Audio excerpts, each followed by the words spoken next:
So you decided to declutter. You thought, this'll be simple. Just a weekend project to get my space back.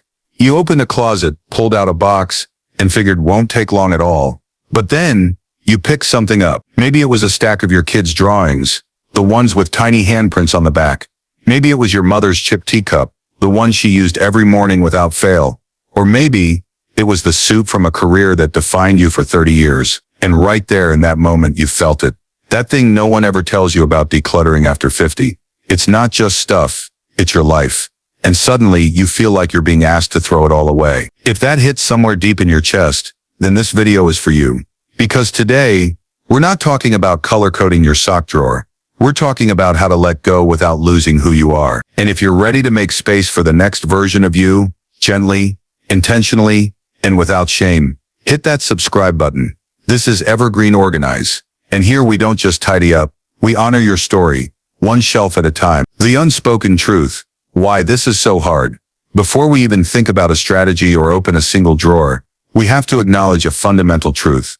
This is hard because it's not about the clutter. It never was.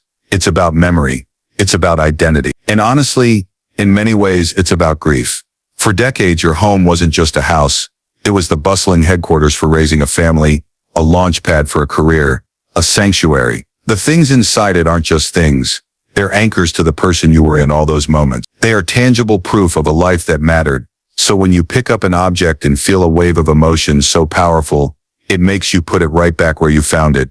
Please hear me on this. You are not weak. You are not overly sentimental. You are human, and you are so not alone in this feeling. Think about it. There's that box of your son's old high school sports t-shirts. You haven't opened it in 10 years. He definitely doesn't want them. But when you think about letting them go, you're not thinking about the worn-out cot. You're remembering the roar of the crowd, the pride you felt watching from the stands, the smell of the freshly cut grass. Letting go of the shirts feels in some small, terrifying way, like letting go of that boy.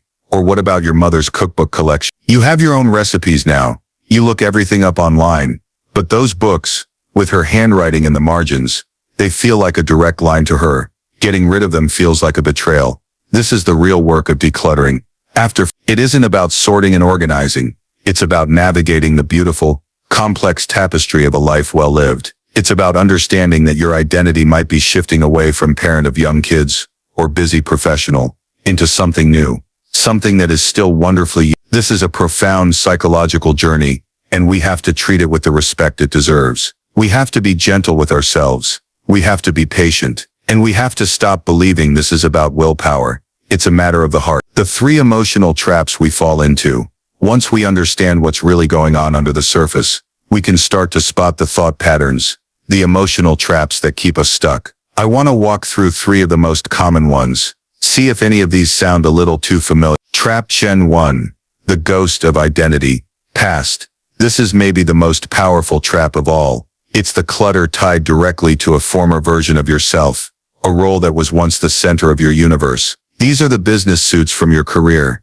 Now that you're retired, they're the boxes upon boxes of your children's school projects. Now that they have homes of their own, they're the specialized tools for a hobby that once filled your weekends, but that your body or your interests just don't support anymore.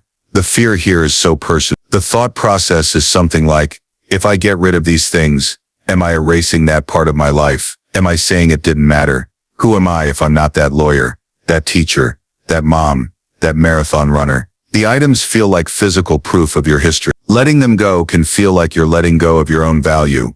But here's the mindset shift that can set you free.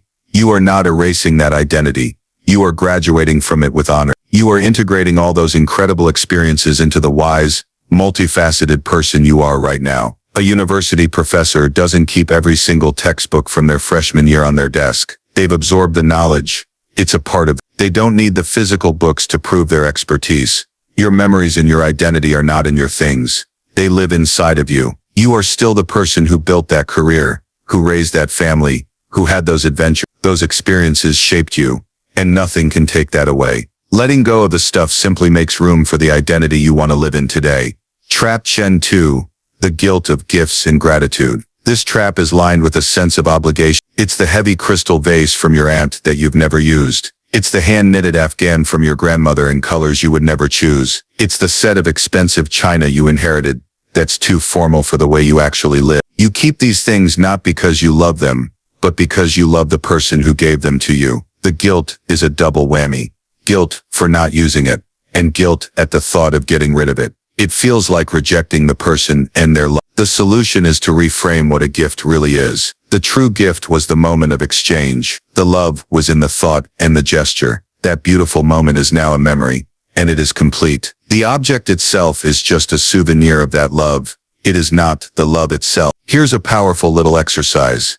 Pick up the object, hold it, and instead of guilt, consciously say thank you. Thank the person in your mind for their love. Thank the object for the role it played, and then give yourself permission to release it. Let it go to a new home where someone will genuinely cherish it. By donating it, you are extending the chain of generosity. You're allowing the object to fulfill its purpose for someone else. A far more loving act than letting it collect dust in a cabinet out of obligation. The love doesn't disappear when the object does.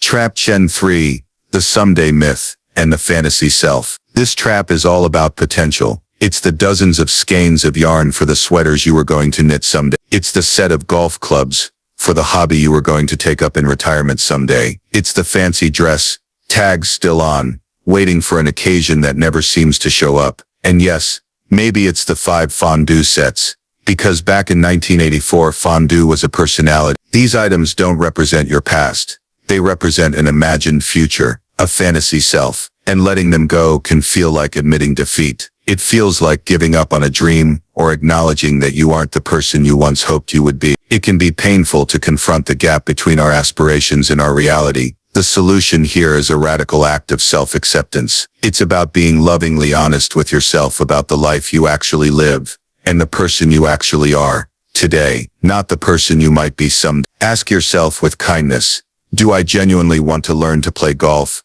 Or do I just like the idea of being a person who plays golf? Do I actually enjoy the process of knitting? Or am I holding on to this yarn because I feel like that's what a retired person should be doing? Letting go of the fantasy self is one of the most liberating things you can do. It frees up not only physical space, but a huge amount of mental energy that was being spent on guilt. When you release the clutter of a life you're not living, you give yourself the permission and the resources, the time, the space, the energy, to pour into the passions that make your real life richer, right now. What I'm saying might be bringing things up for you, and that's okay. That's the whole point. I want you to pause for a moment and head down to the comments. What's the hardest thing for you to let go of? Is it something sentimental, something expensive you feel guilty of, or something tied to that someday self? You don't have to write a novel, just a word or a phrase. When you read through the other comments, you'll see with your own eyes that you are in such good company. This is a shared journey. And while you're there, if this is resonating with you, if you feel seen, please consider subscribing. We talk about this kind of real-life stuff all the time, and I'd love for you to be part of our community. We're doing this together. Practical magic, how to release the past without erasing it. Okay, now that we've honored the emotional heart of this whole thing, we can finally talk about the how. But we're not going to use ruthless, overwhelming methods. We're going to use gentle, practical strategies that work with our emotions, not against them. Strategy 1. The stranger test and the legacy box. This is my favorite tool for getting just enough emotional distance to make a clear decision. It's called the stranger test. Pick up an item you're stuck on. Let's say a box of your kid's artwork. Now ask yourself, if a stranger found this in a box after I was gone, would they have any idea why it was important, or would it just look like old paper? This question is surprisingly clarifying. You might look at a stack of 200 drawings and realize that to a stranger, they're mostly indistinguishable, but then you might see one, the one where your daughter drew your family as stick figures under a rainbow, and you know instantly that one tells a story. That one is a treasure. The stranger test helps you sift the truly meaningful from the generally sentimental. And for the items that pass the test, we create a proper home for them. This is part 2, the legacy box. Don't just keep these treasures in a random cardboard box. Find one beautiful, archival quality box. This is not a clutter box. This is a curated treasure chest, a legacy box. In it you place only the most precious story-rich items. The single drawing, the one letter from your father. By limiting yourself to one box, you force yourself to curate, to choose what truly represents a legacy. This isn't about hiding things, it's about honoring them. Strategy 2, the one drawer revolution. One of the biggest reasons we never start is the sheer overwhelm. You look at an entire house and your brain just shuts down. It's an impossible mountain. So we're not going to climb the mountain. We're going to move one single stone. The one drawer revolution is about starting so small it's almost impossible not to do it. Do not start with the garage. Do not start with the sentimental photos. Start with one single non-emotional drawer. The kitchen junk drawer. The nightstand. A shelf in the linen closet. Set a timer for 15 minutes. That's it. When the timer goes off, you're done. In that 15 minutes, take everything out, wipe the drawer clean, and only put back what you actually need and use. The magic here is psychological. When you clear one small space, you get a tangible win. It's a shot of confidence. It proves to your overwhelmed brain that this is possible. You did it.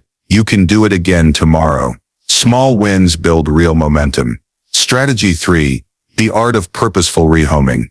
Let's stop saying getting rid. The phrase sounds harsh and final. Let's reframe it as rehoming, or purposeful passing down. This shifts the whole experience from loss to one of generosity and meaning. This works beautifully for items that still have value, just not for you anymore. Think about who in your life might truly cherish them. This isn't about dumping things on your kids. It's about a thoughtful offer. Call your niece who just got her first apartment. Say, hey, I have this beautiful set of lamps that doesn't really fit my space anymore, but I thought they might look wonderful in your new living room. Would you like to be their next caretaker? And when you pass down a family heirloom, don't just hand it over. Tell it, this was your great-grandmother's locket. She got it on her 16th birthday and wore it every day. I'd love for you to have it and carry her story with you. This transforms an object from a thing into a legacy. For other items, think about where they could do the most good. Those business, donate them to an organization like Dress for Success that helps women get back into the workforce. Your collection of kids' books, a local school or family shelter would love them. When you know your things are going somewhere, they will be truly used and appreciated. Letting go becomes a joyful act of giving. Strategy 4, the companion method. Please hear this. You do not have to do this alone. This is emotional work and it can be draining. The companion method is about bringing in gentle, non-judgmental support. This could be a trusted friend, not the one who will question you, but the one who will just sit with you, make you tea and be a warm presence. Their job isn't to give advice, but just to keep you from feeling like you're in it all by yourself. Another way to do this is called body doubling. That's just having another person quietly working alongside you, even if they're reading a book, to help you stay focused and calm. You can even use a video like this one. Just put it on in the background while you tackle your one drawer. The sound of a calm voice can create a sense of companionship, making the whole thing feel less lonely. The point is to remember you are part of a whole community of people going through this exact same thing. The life that's waiting for you. We've talked a lot about what to release, but now let's talk about the good part. What you're making space for. Because the goal of this is not to have an empty house. The goal is to have a full, vibrant life. What you gain is so much more valuable than what you let go of. First, you gain peace of mind. Imagine waking up in a home that feels like a sanctuary, not a storage unit. Imagine knowing where things are. The mental energy that is freed up when your home is in order is staggering. Clutter is just a pile of postponed decisions, and that leads to a cluttered mind. When you clear the physical space, you clear the mental space too. Second, you gain freedom and lightness. You may not even realize how much your things have been weighing on you. It's a subtle, low-grade stress, the things you have to clean, maintain, and feel guilty about not using. Releasing that weight feels like taking a deep, cleansing breath for the first time in years. And most importantly, you make space for the new.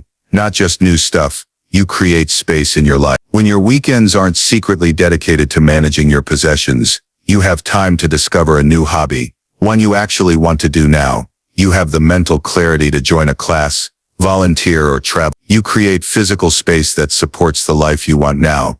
A yoga corner, a reading nook, a play area for the grandkids. You are making room for the next exciting chapter of you. Finally, you give a profound gift to your family. There's a concept called Swedish death cleaning, which sounds morbid but is actually a beautiful act of love. It's about organizing your life so you don't leave a heavy burden for your loved one. By making these decisions yourself, now you are saving your children from having to do it during a time of grief. you're leaving them the gift of peace, not a project of overwhelming stress. If you take one thing away from our time together today, let it be this.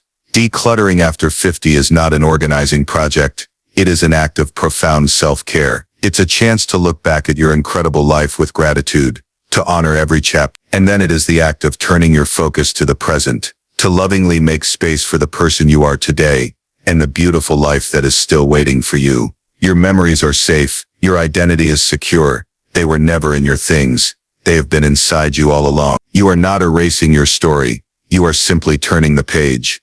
If this video helped you feel a little more seen today, please give it a like, and maybe share it with a friend who needs to hear this message. Don't forget to subscribe for more honest conversations about living a full and meaningful life right now.